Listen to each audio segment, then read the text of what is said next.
After serving 21 years, I thought I knew a little something about traveling, but I got a reality dose after I heard this comedian on one of my last cruises, and it has completely changed the way that I think about traveling in retirement. So in this video, I'm going to share with you the mindset shift that I have had and how that will impact my travel freedom going forward. So with that, let's just jump into it. Today I'm going to talk about a little bit something different. As you can see, my actual background where I am is a little bit different than you normally have seen if you checked out some other videos, and that's because I'm actually on a cruise ship. Surprise. But yes, I'm actually on the Norwegian Jade, tail end of a 7-day cruise of the Mexican Riviera. So it has been totally fun, but I just really wanted to jump on here and share with you guys something that a comedian said last night that has really stuck out to me, and I just wanted to give you my viewpoints and to see what you feel about it when you drop your information in the comments. So at this comedy show last night, the comedian was just talking about how she travels all over the world. I think she's from Texas, but she lived in North Carolina, but how she just loves to travel. So she just took, the temperature of the room, was like, okay, where are my retirees at? Where are my, people that are still working at? Where are you from? Holler out, holler about where you're from, that type of stuff. But then she went on to say that, and this is what really stuck to me, and I wanted to ask you guys about. Then she went on to say that what she's noticed is that, for those of us that are retired, we travel, right? Versus those that are still working a 9 to 5, they take vacations. What do you guys think about that? At first, I was laughing because it was a joke, but then I'm like, you know what? She might be on to something. I like that. And I knew that it stuck with me because I was still thinking about it today. That's why I'm jumping on here and recording a video.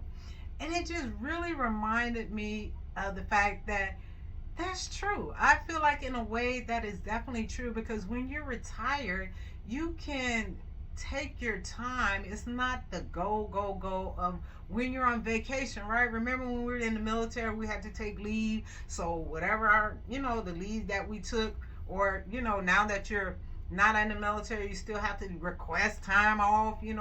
Your travel freedoms, is based off of whether you got permission and that type of stuff. But once you, fully retire, you don't have to worry about those things, right? You can slow travel if you so choose to. You can take longer trips instead of, just 7 days like myself. And, that just brings me to my next point, is that I'm really realizing that, yeah, I'm digging. I need to look into taking some longer trips, because 7 days, once you get on here and you kind of learn the ship, all the entertainment, that's going on, it's time to pretty much pack up and go home. So it's like, man, that wasn't long enough. So definitely going forward, I'm going to be looking into more cruises. And a matter of fact, I realize, and I'm glad that I actually booked it, is that my next cruise, which is in April, is my longest one yet. It's going to be 18 days, right? Can't wait. But like she was saying that, when you're retired, you don't have to be caught up in the bustle of you to keep going. We have to see this place and see this place because of the time constraints. You can really take advantage of the time that you have on your side and slow travel.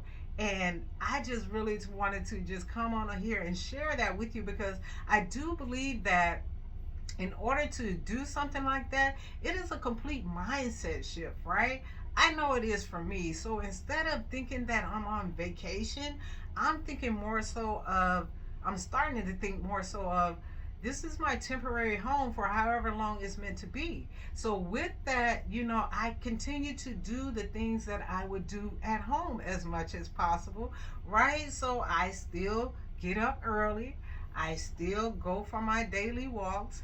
I still try to eat breakfast, around the, same time, and to eat somewhat healthy, because once again, there's a buffet on these cruise ships. So you have so many choices, but I try to be mindful of that. And that's why I said I still, get up and work out.